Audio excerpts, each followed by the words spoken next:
اللهم صل على سيدنا محمد وعلى آله وصحبه وبارك وسلم وصلوا عليه۔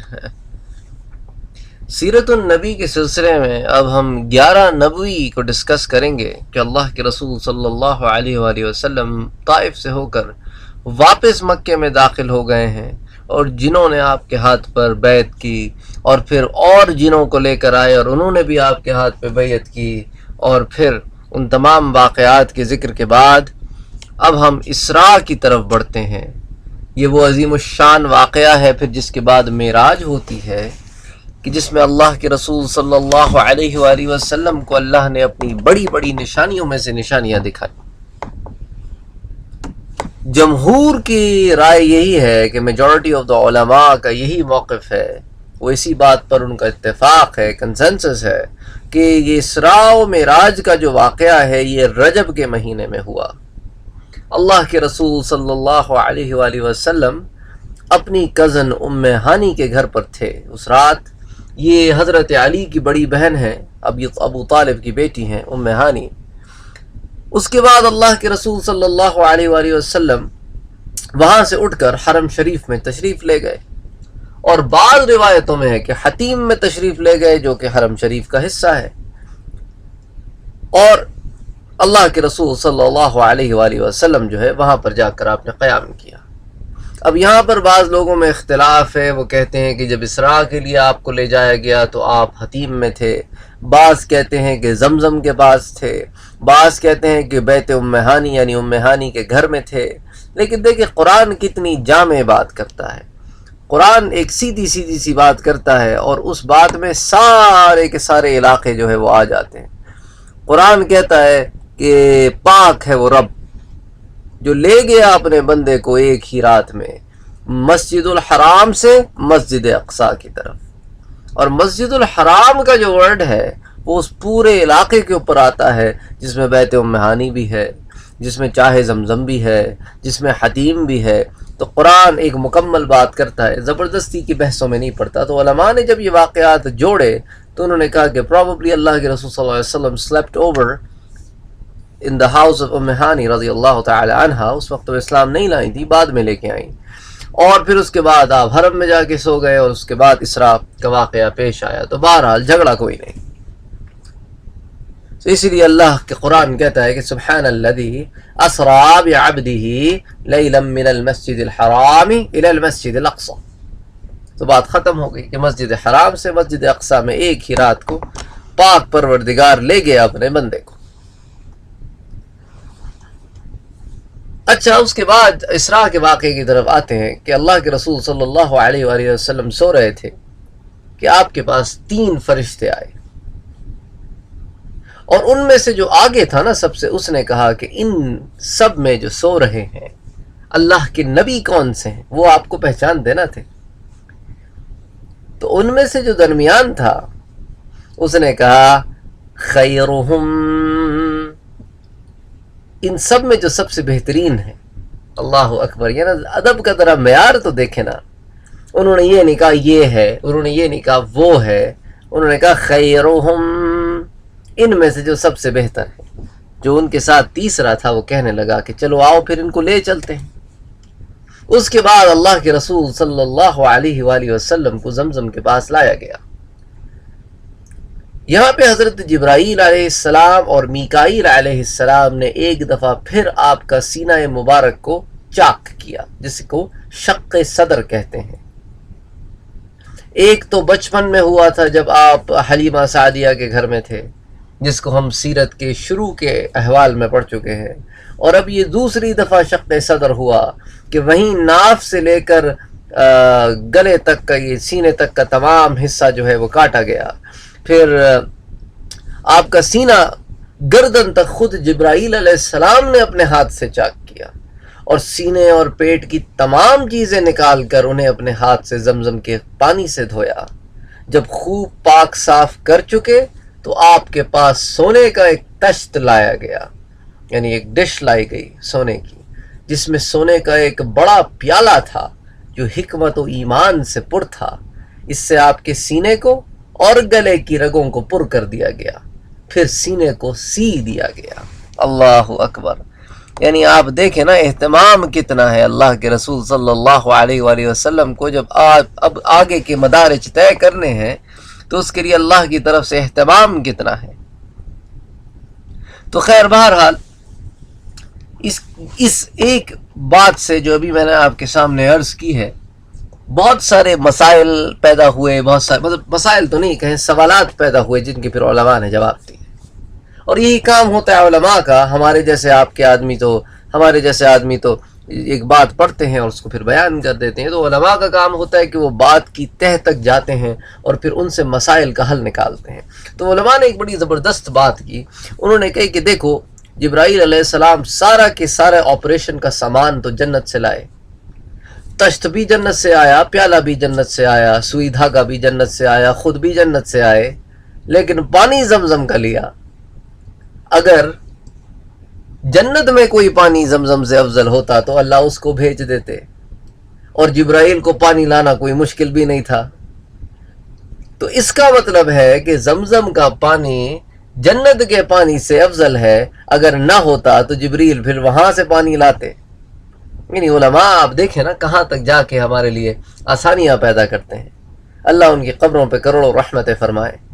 دوسرا مسئلہ جو یہاں پر ایک پیدا ہوتا ہے وہ یہ ہے کہ اللہ کے رسول صلی اللہ علیہ وآلہ وسلم کی امت میں مردوں کے لیے سونے کا اور ریشم کا استعمال حرام ہے، حریر کا اور ذہب کا۔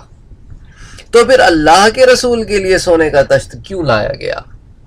تو علامہ قسطلانی نے مواہب اللدنیہ میں بہت سارے علماء کی رائے جمع کی ہیں، جن کو میں آپ کے سامنے آپ سمجھ لیں سمرائز کر کے پیش کر دیتا ہوں کہ ان میں سے وہ کہتے ہیں کہ ایک بات تو یہ سمجھ لیں کہ لانے والا جبریل تھا، جبریل کے لیے سونا لانا تو حرام نہ تھا، اور سونا آیا بھی جنت سے تھا، اور جنت میں بھی سونے کا استعمال کسی پر حرام نہیں ہے، بلکہ اللہ تو وہ نعمت کے طور پر گنواتا ہے کہ ہم نے حوض کوثر پہ پیالے بنوائے ہیں جنت کے سونے کے، اور جنت میں ہم سونے کے برتن سے آپ کی ضیافت فرمائیں گے۔ تو سونا جنت میں تو حرام نہیں ہے۔ ایک تو ہماری تربیت کے لیے اور ہمارے امتحان کے لیے اللہ نے غرور کو اور تکبر کو توڑنے کے لیے ہمارے لیے حرام فرما دیا۔ عورت تو زینت کے لیے پہنتی ہے اور مرد غرور کے لیے پہنتا ہے، تو اس لیے اللہ نے اس غرور کا سر کو چل دیا سونے کو حرام کر کے، اور یہی حال ریشم کا بھی ہے۔ تو ایک مسئلہ تو وہ یہ اس کا جواب دیتے ہیں علماء کہ لانے والا بھی جبریل اور آیا بھی جنت سے، اور جنت میں تو اس کا استعمال حرام نہیں ہے۔ دوسری بات وہ یہ پیش کرتے ہیں، وہ کہتے ہیں کہ سونا حرام ہوا مدنی زندگی میں، ابھی تو مکی زندگی چل رہی ہے، ابھی تو سونا حرام ہی نہیں ہوا۔ ایک چیز منع ہو تو اس کا استعمال غلط ہے نا، ابھی تو منع ہی نہیں ہوئی، تو پھر اس کے استعمال پہ گلا کیسا؟ تو علماء نے اس کے بھی جوابات دیے ہیں، اور اسی طرح کچھ اور سوالات جو ہم پڑھیں گے انشاءاللہ اس کے بھی پھر جوابات انشاءاللہ آہستہ آہستہ جو علماء نے دیے ہیں ہم اس کو بیان کریں گے۔ حضرت انس بن مالک رضی اللہ تعالیٰ عنہ بیان کرتے ہیں کہ میں نے اللہ کے رسول کے سینہ اقدس پہ وہ نشان دیکھے ہیں، وہ سلائی کے نشان دیکھے ہیں، نہ ایمان سے بتائیں اللہ چاہتا تو انہیں غائب نہیں کر سکتا تھا، لیکن پھر یہ جو منکر ہوئے بعد میں بدبخت، ان کو پھر ثبوت نہ ملتا تو اور بدبختی پہ اتر آتے، تو اللہ نے ان کو نشانی بھی دکھانی تھی کہ جو ہوا سو واقعی ہوا، وہ بنایا نہیں گیا، تم یہ نہ خیال کرنا۔ تو یہ میں نے چھوٹی سی بات آپ کے سامنے بیان کر دی جو علماء کرام نے اپنی کتابوں میں جمع کی ہے، تاکہ اس مسئلے کا بھی حل پتہ چل جائے۔ اب یہاں سے پھر اسراء کا سفر شروع ہوتا ہے۔ اسراء جو ہے یوں سمجھ لیں کہ اسراء وہ فاصلہ ہے یا اس پورے انسیڈنٹ کا وہ حصہ ہے جو مکہ مکرمہ سے بیت المقدس تک، یہ زمین کا جتنا سفر ہے نا یہ اسراء ہے، اور بیت المقدس سے لے کر آسمانوں کا جو سفر ہے وہ معراج ہے۔ ٹھیک ہے، تو اگر کوئی کہے کہ اللہ کے رسول کو مکے سے معراج ہوا تو یہ بات غلط ہوگی، کیونکہ مکے سے اسراء ہوا، معراج بیت المقدس سے ہوا۔ اب ہم اس میں اور آگے بات کریں گے جب ہم انشاءاللہ معراج کے واقعات پر آئیں گے۔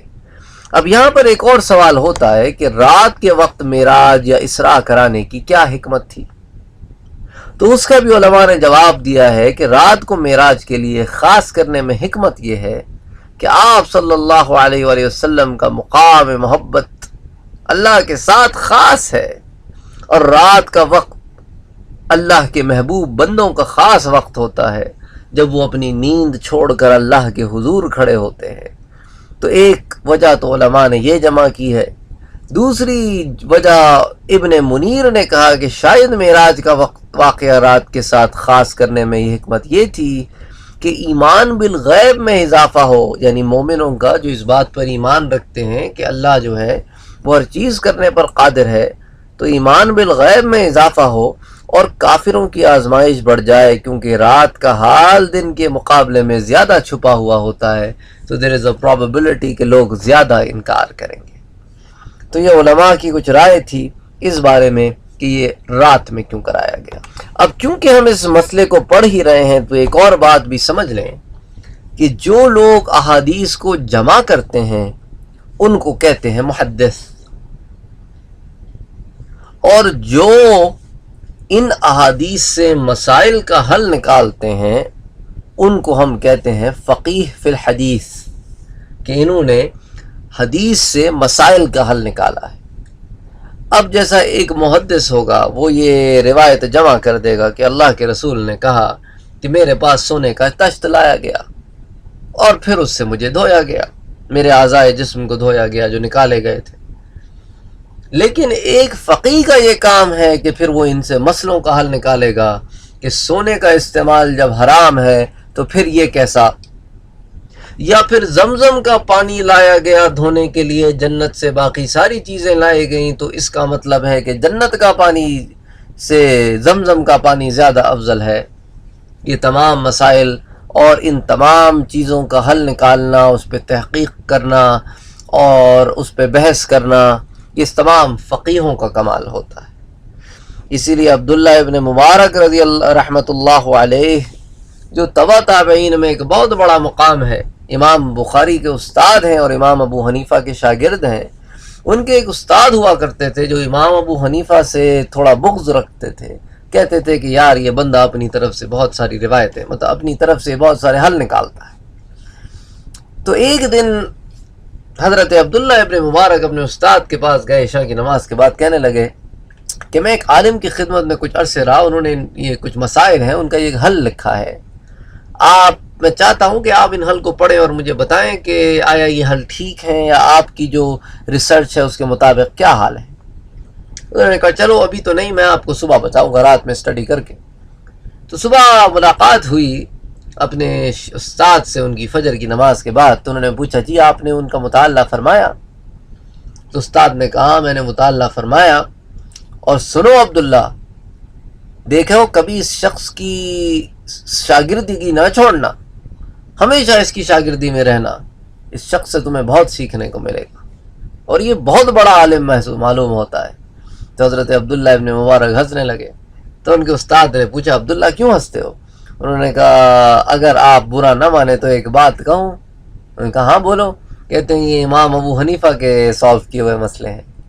تو ان کے استاد بڑے نادم ہوئے اور کہنے لگے کہ ہاں کسی نے صحیح کہا ہے، وہم نحن الصیادلہ وہم اطباء، ہم تو فارماسسٹ کی طرح ہیں کہ ہم جو ہے وہ حدیثوں کو جمع کر دیتے ہیں جیسا فارماسسٹ دوائیوں کو جمع کرتا ہے، اور یہ ڈاکٹر کا کام ہوتا ہے کہ وہ پہلے آپ کی ڈائگنوسس کرتا ہے، پھر وہ پرسکرپشن لکھتا ہے اور ڈائگنوسس کے لحاظ سے ان جمع کی ہوئی دوائیوں میں سے کوئی دوائی دیتا ہے۔ تو یہی ہماری اور ان کی مثال ہے۔ تو آپ کو سمجھانے کا مقصد یہ تھا کہ یہ دو الگ الگ فیلڈز ہیں، ہمارے پاس لوگ جو ہے وہ ڈفرینشیٹ نہیں کرتے، کسی بھی داڑھی والے کو دیکھ کس کے اس سے مسئلے پوچھنے پہنچ جاتے ہیں، اور وہ بیچارہ شرما بے شرمی کہ کہیں لوگ یہ نہ کہیں کہ مولوی صاحب کو پتہ کچھ نہیں، وہ اپنی طرف سے جو کچھ بتا دیتا ہے، تو دونوں طرف سے غلطیاں ہوتی ہیں۔ خیر بہرحال یہ کچھ ٹرمینالوجیز ہیں، اور پھر ہم نے اسراء اور معراج کا فرق بھی پڑھ لیا تاکہ وہ بھی مسئلہ ختم ہو جائے۔ اب ایک اور بہت بڑا اختلاف جو علماء میں پایا جاتا ہے وہ یہ ہے کہ بعض کہتے ہیں کہ آپ صلی اللہ علیہ وآلہ وسلم کو اسراء اور معراج خواب کی حالت میں ہوا، یعنی آپ کی روح نے تو سفر کیا لیکن جسم نے سفر نہ کیا. لیکن دوسری طرف علماء کرام کی یہ دلیل ہے کہ آپ نے روح مع الجسد یعنی روح اور جسم دونوں نے یہ سفر کیا، یعنی کہ آپ نے جاگتے ہوئے سفر کیا.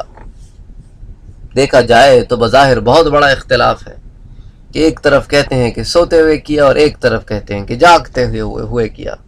تو جو لوگ کہتے ہیں کہ آپ کا یہ معراج سوتے ہوئے ہوا ہے، ان کی اپنی دلائل ہیں، وہ اپنی دلائل ہیں. مثال کے طور پہ وہ کہتے ہیں کہ آیت جو آئی ہے قرآن کریم میں وہ یہ ہے کہ وَإِذْ وَمَا جَعَلْنَا الرُّؤْيَا الَّتِي أَرَيْنَاكَ إِلَّا فِتْنَةً لِلنَّاسِ. وہ کہتے ہیں کہ اللہ کا قرآن کہتا ہے کہ وَمَا جَعَلْنَا الرُّؤْيَا الَّتِي أَرَيْنَاكَ کہ آپ کے رب نے جو آپ کو رؤیت دکھائی وہ صرف اس لیے تھی تاکہ ہم لوگوں کا امتحان لے سکیں.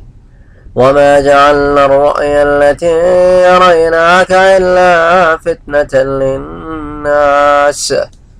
پھر وہ اس پہ بحث کرتے ہیں. وہ کہتے ہیں کہ لفظ رویا جو قرآن میں استعمال ہوا ہے وہ صرف خواب کے لیے استعمال ہوا ہے. مثال کے طور پہ وہ کہتے ہیں حضرت یوسف علیہ السلام کا واقعہ کہ حضرت یوسف علیہ السلام کہتے ہیں اذ قال یوسف لأبیہ یا ابت انی رأیت 11 کوكبا والشمس والقمر رأیتهم لی ساجدین. یوسف علیہ السلام اپنے باپ سے کہتے ہیں کہ ابا میں نے دیکھا ہے خواب میں کہ 11 ستاروں کو اور سورج کو اور چاند کو کہ وہ مجھے سجدہ کیے ہوئے ہیں. تو ان کے ابا نے جواب دیا قال یا بنی لا تقصص رؤیاک علی اخوتک فیکیدوا لک کیدا. انہوں نے کہا میرے بیٹے اپنا یہ خواب اپنے بھائیوں سے نہ بیان کرنا ورنہ وہ تمہارے خلاف کوئی چال چلیں گے. تو وہ کہتے ہیں کہ یہاں پر رؤیاک کا جو لفظ استعمال کیا ہے حضرت یعقوب علیہ السلام نے وہ خواب کے سلسلے میں کیا ہے.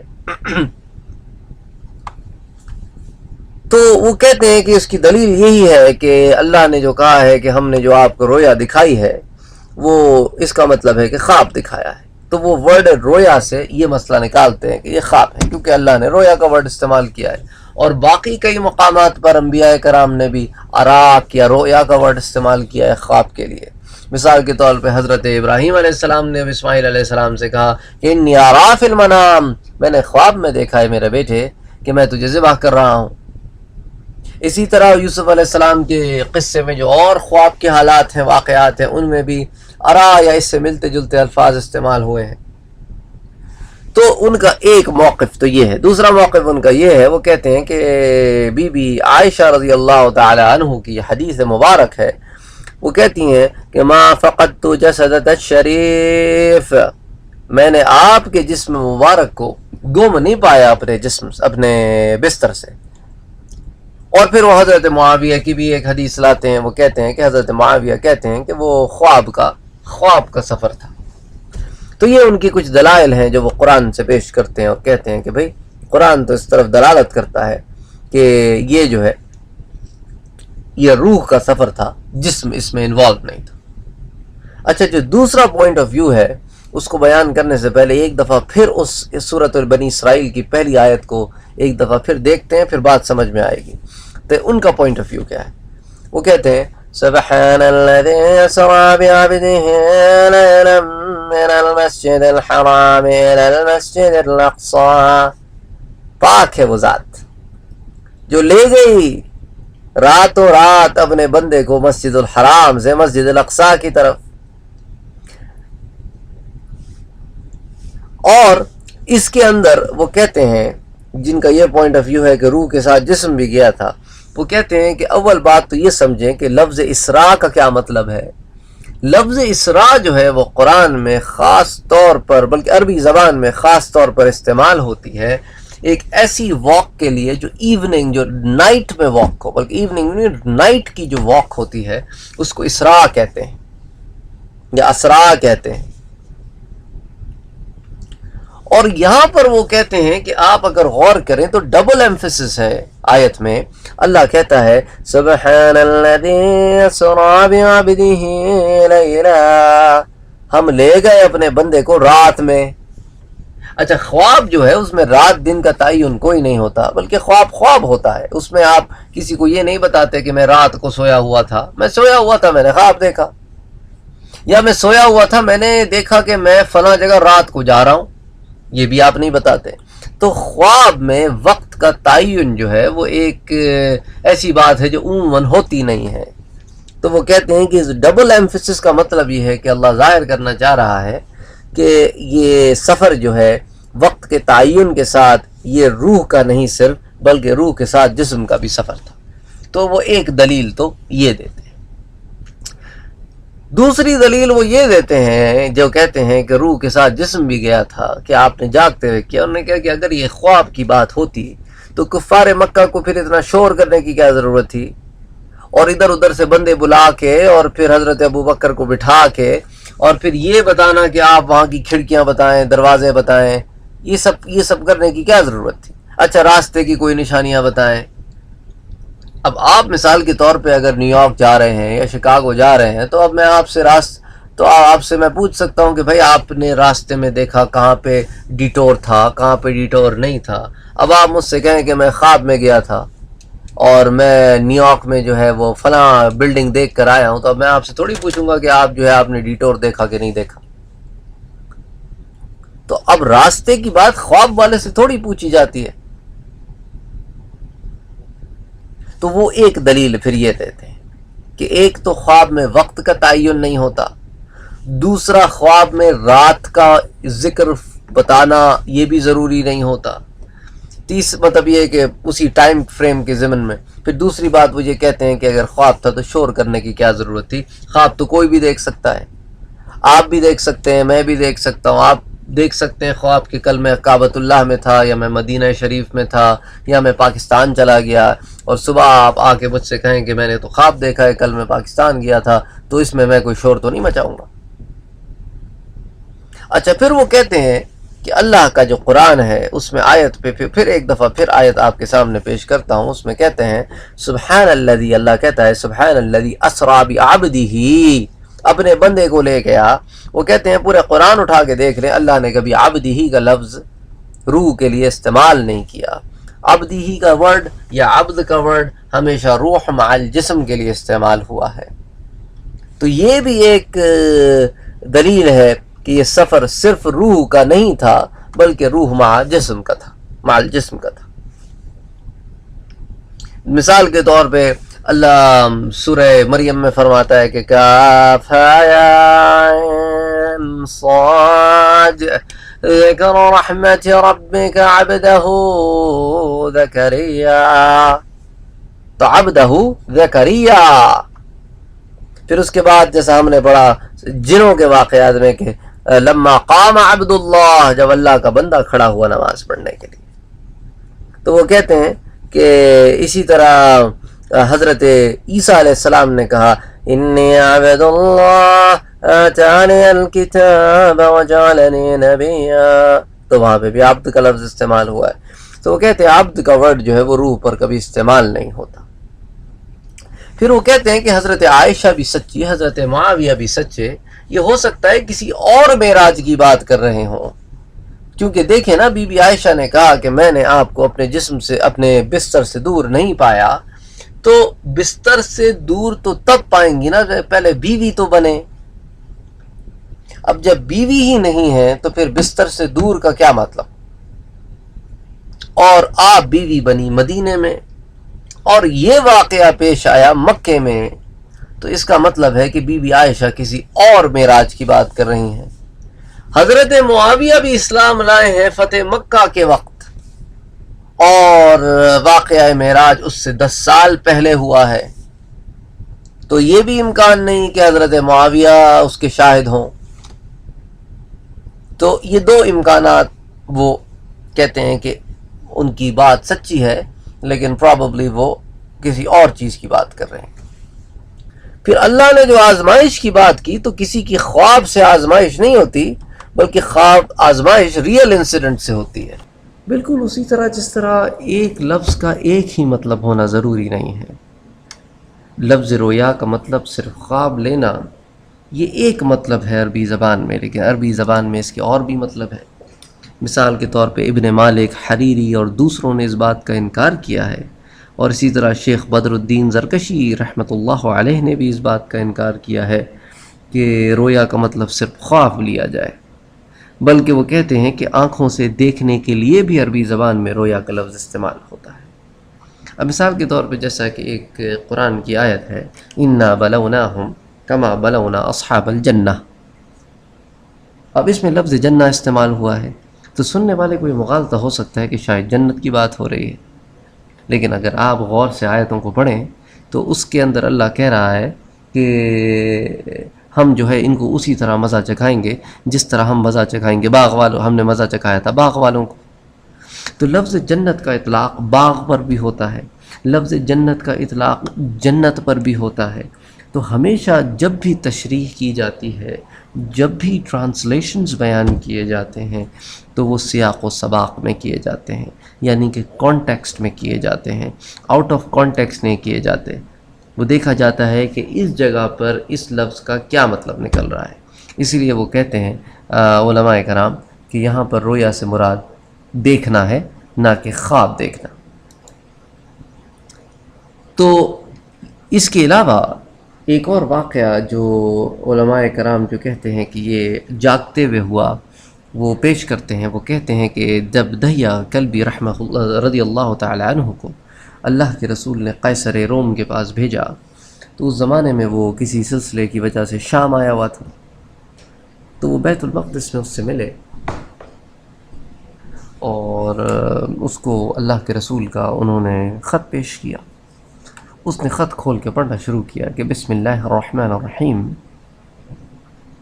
من رسول اللہ الی قیصر روم، کہ شروع اللہ کے نام سے، اللہ کے رسول سے خط قیصر روم کی طرف.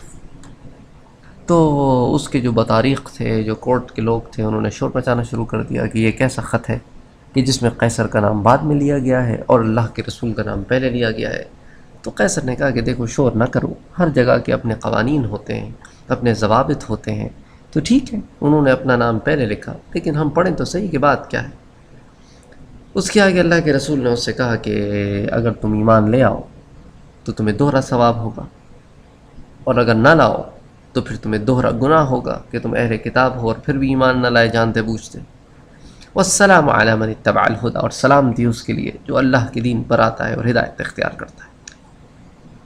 اب قیصر روم نے اپنے بطاریق سے کہا کہ ہم جو ہے اس سلسلے میں کچھ تحقیق کرتے ہیں اپنے جواب دینے سے پہلے، تو ایسا کرو کہ وہ انجیل لے کر آؤ جس کے اوپر ہمارے بڑے بڑے علماء اور بڑے بڑے مشائخ اور بڑے بڑے جو میرے سے پہلے سربراہ گزرے ہیں وہ اس کے اوپر ایک عہد لیتے ہیں. وہ انجیل لاؤ، ہم ذرا اس کو کھول کے تو دیکھیں کہ یہ رسول عربی کا اس میں ذکر ہے بھی کہ نہیں. تو انہوں نے کہا نہیں جی آپ اس کو نہ کھولیں، اس کو نہ کھولیں، کیونکہ اس کو کھولنے سے بڑا جو ہے نا بڑا بیڈ اومن ہو جائے گا، بڑی بدشگونی ہو جائے گی، تو اس سے نا آپ کی سلطنت جا سکتی ہے، تو آپ اس کو نہ کھولیں.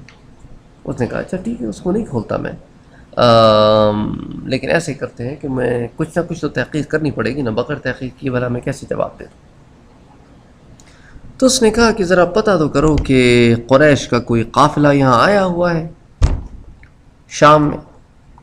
تو تحقیق کے بعد پتہ چلا کہ ہاں مکے سے ایک قافلہ آیا ہوا ہے اور اس کا سردار جو ہے وہ ابو سفیان تھا. تو خیر بہرحال اس قافلے کو بلایا گیا اور وہ قافلہ قیصر روم قیصر کے دربار میں حاضر ہوا، اور اس نے کہا کہ تم میں سے کون ان کا سب سے قریبی رشتہ دار ہے. تو ابو سفیان نے کہا کہ انا اقرب، میں سب سے قریبی رشتہ دار ہوں. تو اس نے کہا کہ اچھا آپ آگے آئیے، مجھے آپ سے کچھ سوالات کرنے ہیں اور آپ ان کا ذرا مجھے ٹھیک ٹھیک جواب دیجیے گا. میں نے کہا ٹھیک. اس نے کہا اچھا یہ بتاؤ کہ اس کے اوپر اس کے ہاتھ پر ایمان لانے والے لوگ امیر ہیں کہ غریب؟ اس نے کہا غریب لوگ ہیں. انہوں نے کہا ہاں انبیاء کرام پر سب سے پہلے غریب ہی ایمان لاتے ہیں.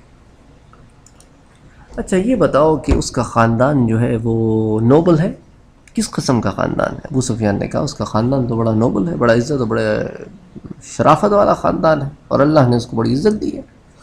اس نے کہا اچھا ان سے پہلے بھی کبھی کسی نے ان کے خاندان میں نبوت کا اقرار کیا ہے؟ اس نے کہا نہیں، اس طرح تو کبھی نہیں ہوا۔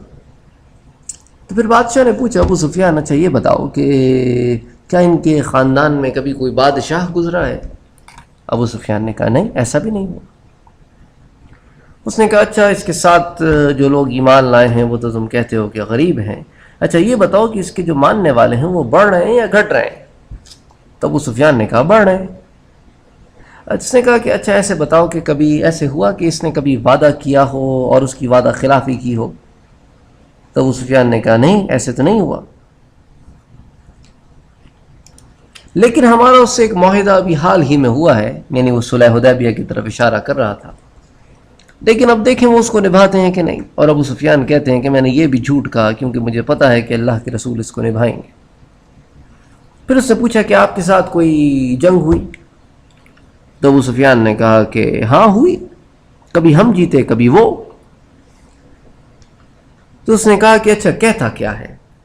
ابو سفیان نے کہا کہتا ہے کہ ایک اللہ کی عبادت کرو اور اس کے علاوہ کسی کی پرستش نہ کرو، اور سچ بولو اور رشتہ داروں کا حق ادا کرو اور وغیرہ وغیرہ۔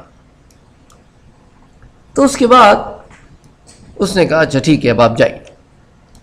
تو ابو سفیان کہنے لگا کہ یار لگتا ہے کہ بادشاہ جو ہے میں جو کہتا ہوں اس پہ کہتا ہے صحیح ہے صحیح ہے صحیح ہے صحیح ہے، تو لگتا ہے کہ بادشاہ تو اب ہاتھ سے گیا۔ اگر یہ بادشاہ ہاتھ سے گیا تو سمجھو پھر کیا ہوگا مسلمانوں کا، وہ تو ہر طرف پھیل جائیں گے۔ تو اس نے کہا اچھا میں آپ کو ایک بات بتاتا ہوں، بڑی عجیب و غریب واقعہ پیش آیا۔ بادشاہ نے کہا کیا واقعہ پیش آیا؟ اس نے کہا کہ وہ کہتا ہے کہ ایک ہی رات میں وہ مسجد الحرام سے مسجد الاقصیٰ گیا، فلاں سال تھا، فلاں مہینہ تھا، فلاں تاریخ تھی۔ تو بادشاہ نے اپنے بتاریخ کی طرف دیکھا جو اس کے علماء تھے، تو ان میں سے ایک نے کہا کہ ہاں یہ سچ کہتا ہے، ایسا ہوا ہے۔ تو بادشاہ نے بڑے ادب سے پوچھا آپ کو کیسے پتا کہ ایسے ہوا ہے؟ اس نے کہا اس طرح مجھے پتا ہے کیونکہ اس رات میں ہی وہاں پر تھا، اور میرے ذمے یہ ذمہ داری تھی کہ جب رات کی نماز پڑھ کر سب گھر چلے جائیں تو میں تمام مسجد کے تمام دروازوں کو بند کروں، کیونکہ اس کے اندر بہت نوادرات اور بہت ہی مذہبی چیزیں موجود ہیں تو کوئی چرا نہ لے۔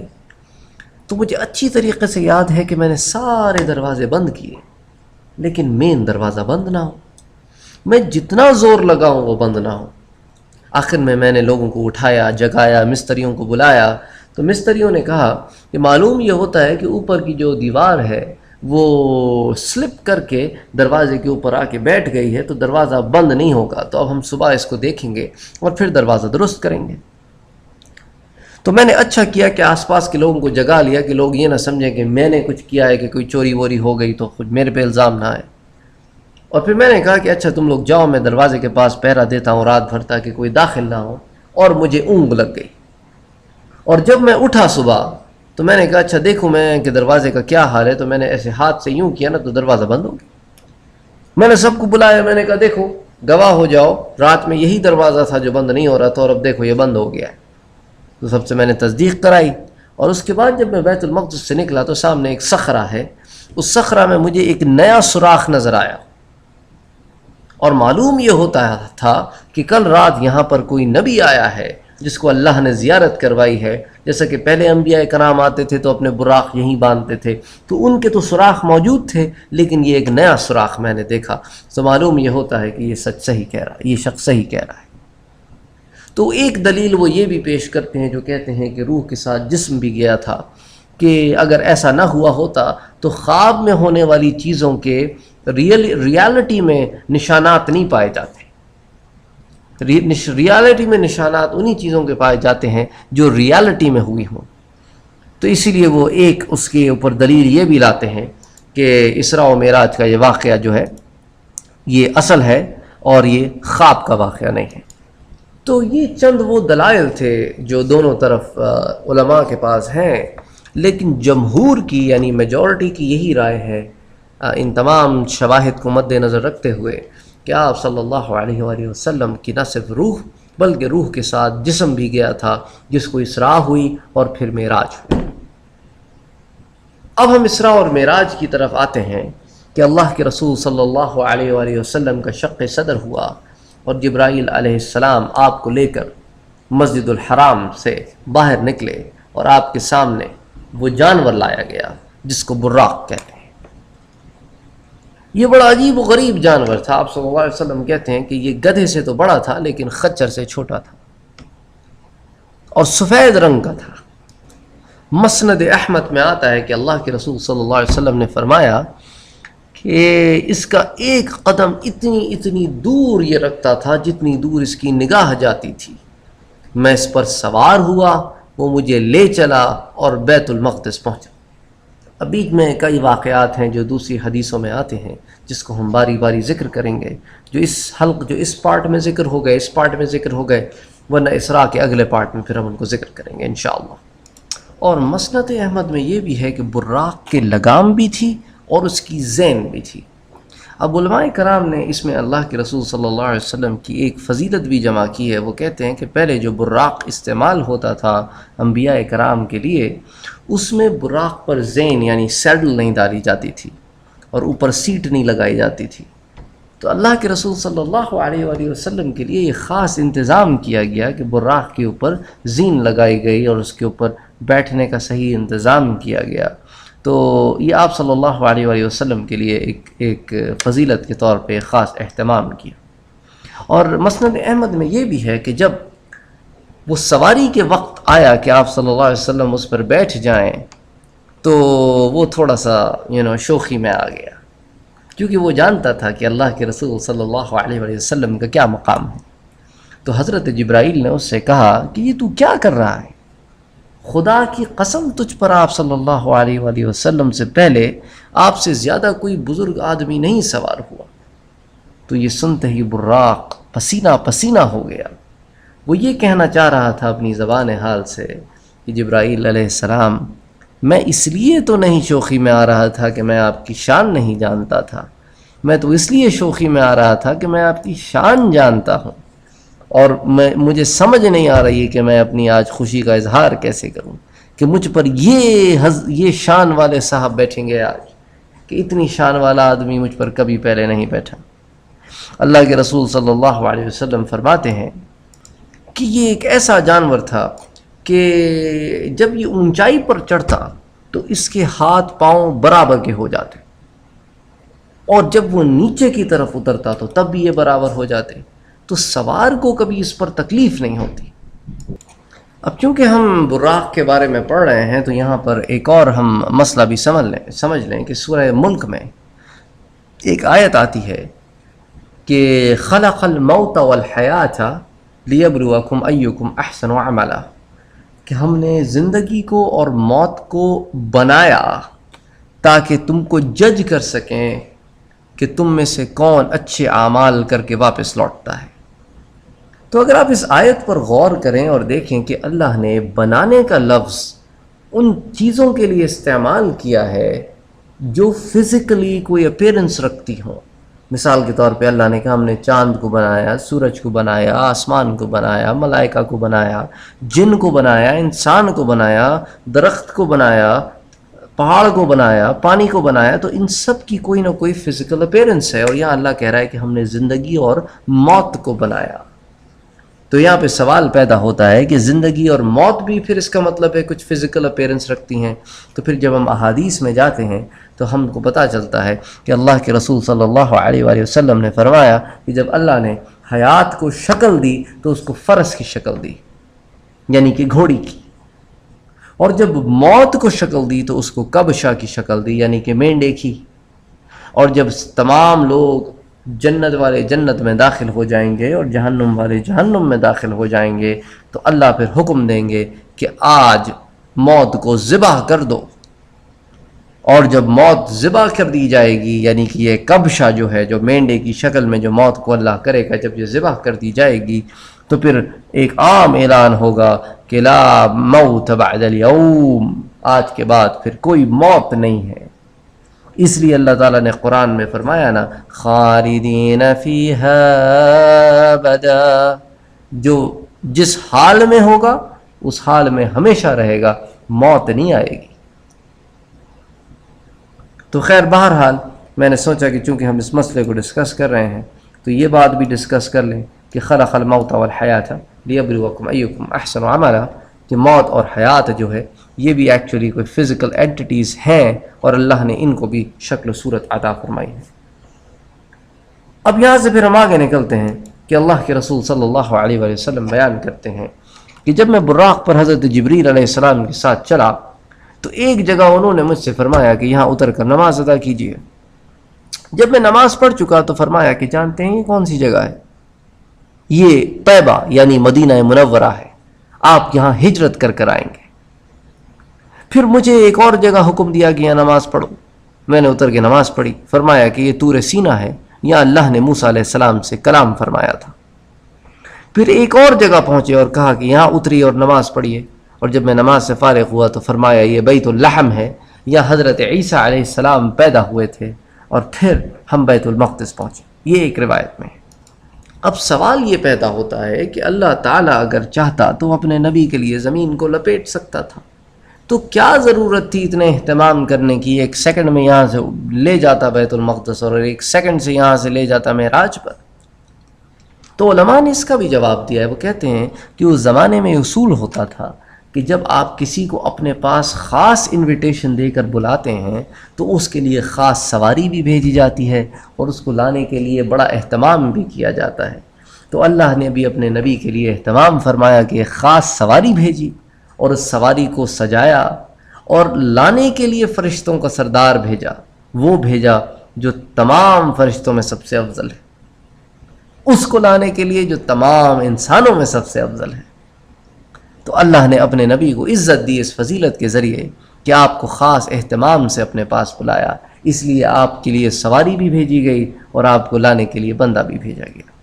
اب ایک اور اشکال یہاں علماء کے درمیان پیدا ہوتا ہے کہ آیا حضرت جبریل علیہ السلام بھی سواری پر سوار ہوئے تھے کہ نہیں ہوئے تھے؟ تو اس میں علماء کرام میں اختلاف ہے، بعض کہتے ہیں کہ ہوئے تھے اور بعض کہتے ہیں کہ نہیں، حدیث کے الفاظ ہیں کہ آپ صلی اللہ علیہ وسلم سوار ہوئے، و جبریل، اور جبریل بھی تھے۔ اب یہ نہیں بتایا گیا کہ جبریل سواری پر تھے کہ آس پاس تھے۔ تو اس کے لیے وہ یہ دلیل لاتے ہیں کہ اگر جبریل علیہ السلام بھی سواری پر سوار کر دیے جاتے تو یہ اللہ کے رسول صلی اللہ علیہ وآلہ وسلم کے لیے صرف خاص طور پر اہتمام نہ ہوتا، کیونکہ اب سوار دو ہو گئے ہیں، اور چونکہ خاص طور پر اہتمام آپ کے لیے کیا گیا تھا اسی لیے صرف آپ ہی کا سوار ہونا بات سمجھ میں آتی ہے۔ بہرحال یہ دونوں پوائنٹ آف ویو بھی موجود ہیں، میں نے سوچا کہ آپ کے سامنے یہ پوائنٹ آف ویو بھی بیان کر دوں۔ اللہ کے رسول صلی اللہ علیہ وآلہ وسلم کہتے ہیں کہ ہم چلیں،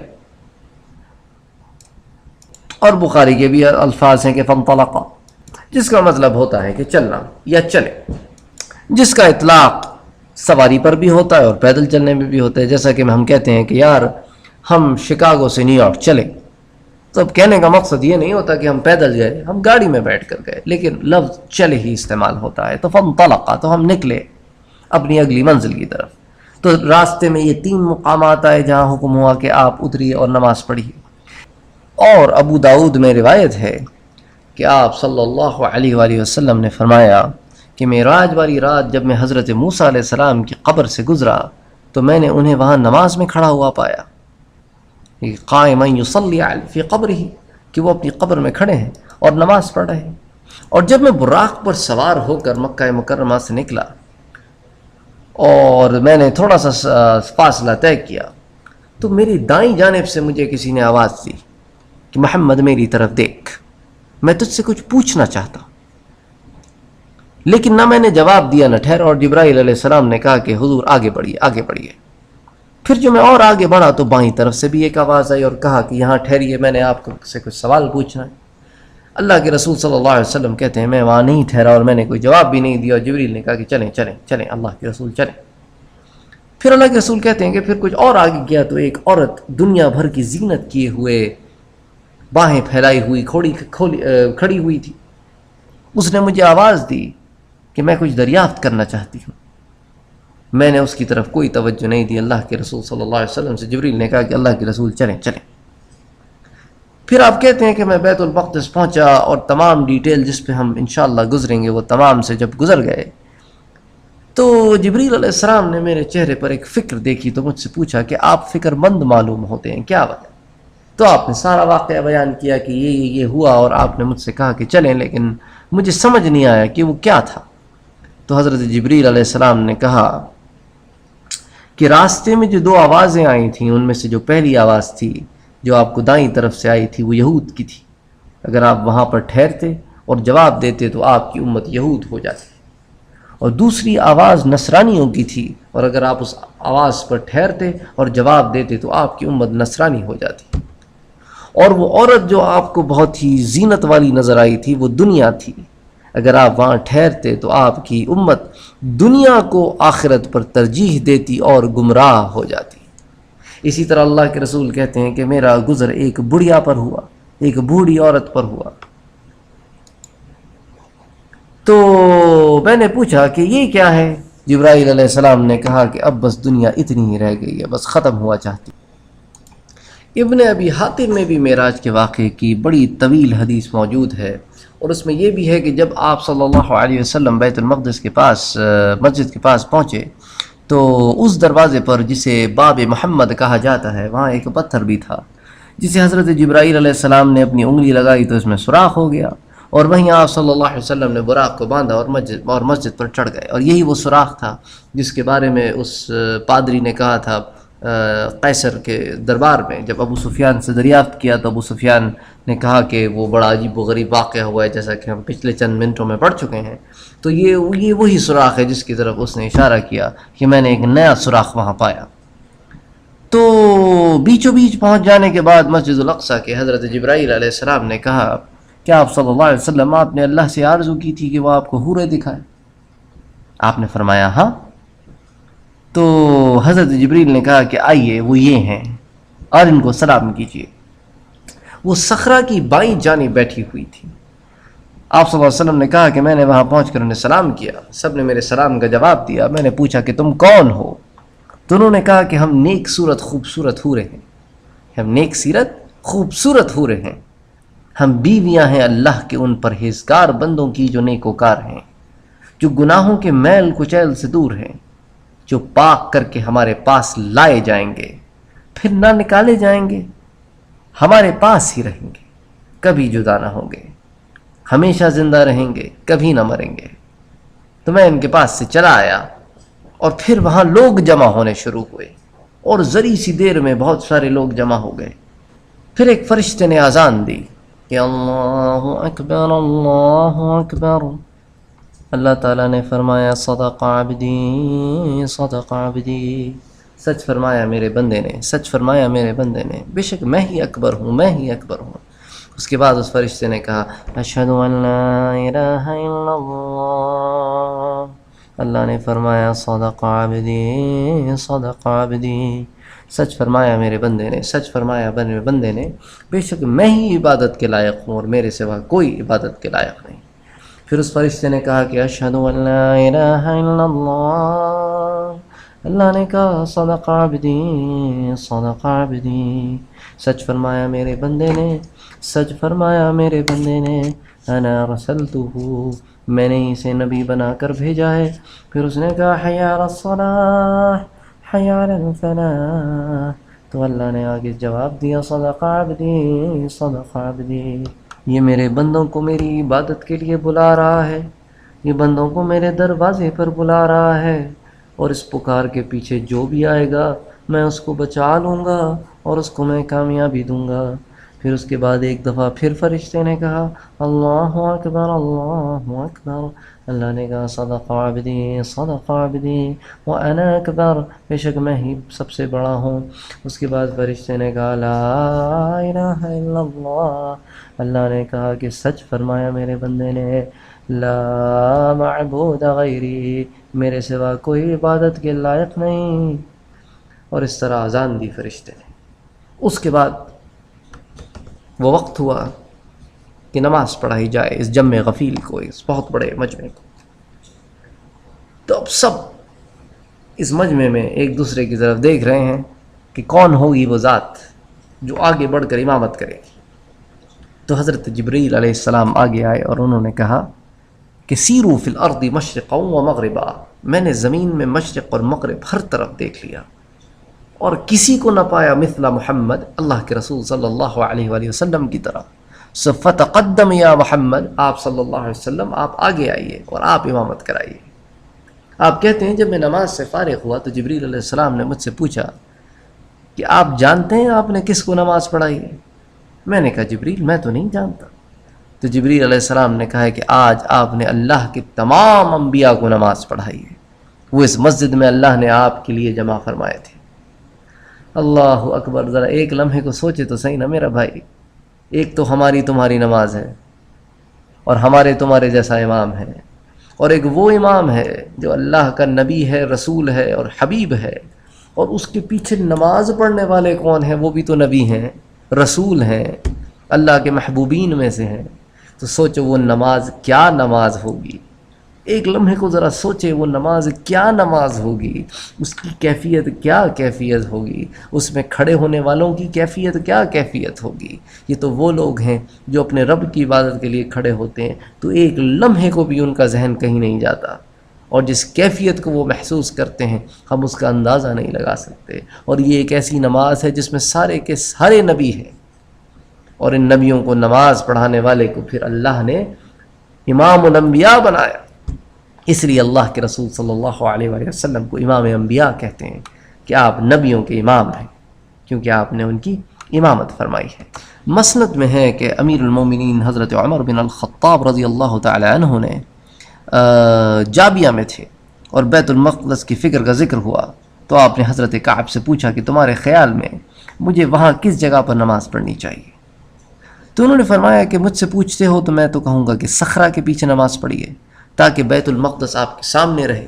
تو آپ نے فرمایا تم نے تو وہ بات کی جس سے یہودیوں سے مشابہت ہوتی ہے یعنی کہ ریزمبلنس ہوتی ہے۔ میں تو اس جگہ نماز پڑھوں گا جہاں اللہ کے رسول نے نماز پڑھی صلی اللہ علیہ وآلہ وسلم۔ بس آپ نے آگے بڑھ کر قبلے کی طرف رخ کر کے نماز ادا کی، اور نماز ادا کرنے کے بعد آپ نے صخرہ کے آس پاس سے تمام کوڑا سمیٹا اور اپنی چادر میں باندھ کر باہر کو پھینکا، اور اوروں کو بھی اپنا ہاتھ بٹانے کے لیے کہا۔ تو پس حضرت عمر رضی اللہ تعالی عنہ کے اس عمل سے یہ بات علماء نے اخذ کی کہ آپ نے نہ صرف نہ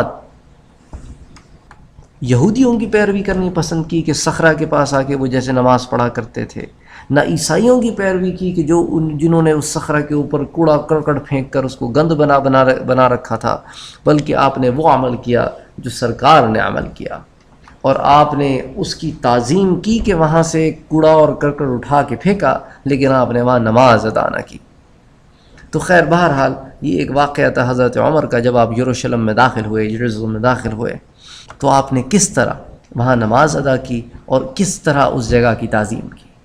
اور یہاں سے فارغ ہونے کے بعد آپ صلی اللہ علیہ وآلہ وسلم کے سامنے 3 چیزیں پیش کی گئی، ایک تھا دودھ، ایک تھا شراب اور ایک تھا پن۔ اور آپ صلی اللہ علیہ وسلم کے سامنے جب یہ 3 پیالے لائے گئے تو آپ صلی اللہ علیہ وسلم نے دودھ کو اختیار فرمایا۔ تو جبرائیل علیہ السلام نے کہا کہ ہاں آپ نے فطرت کو چوز کیا ہے، یعنی کہ you have made a good choice. اگر آپ پانی کو چوز کر لیتے تو آپ کی امت غرق ہو جاتی، اگر آپ شراب کو چوز کر لیتے تو آپ کی امت بہک جاتی۔ آپ نے فطرت کو چوز کیا ہے، you have made the best and the right choice. یہاں سے پھر آخر میں کچھ مسائل سمجھ لیتے ہیں، پھر انشاءاللہ اس کے بعد اگلی نشست میں ہم معراج کے واقعات کو ذکر کریں گے۔ ان میں سے ایک واقعہ تو یہ ہے جو روایت میں آتا ہے کہ آپ ایک جماعت پر سے گزرے، راستے میں جب آپ جا رہے تھے اسراء کے لیے تو انہوں نے آپ کو سلام کیا تو آپ نے بھی اس کا جواب دیا، اور پھر اس کے بعد انہوں نے کہا کہ آپ پر سلام ہوئے اول، آپ پر سلام ہوئے آخر، آپ پر سلام ہوئے حشر، کہ قیامت کے دن آپ لوگوں کو جمع کریں گے۔ حضرت جبرائیل نے عرض کیا کہ آپ صلی اللہ علیہ وسلم آپ جانتے ہیں یہ کون لوگ ہیں؟ تو آپ صلی اللہ علیہ وسلم نے کہا کہ نہیں، میں تو ان سے واقف نہیں ہوں۔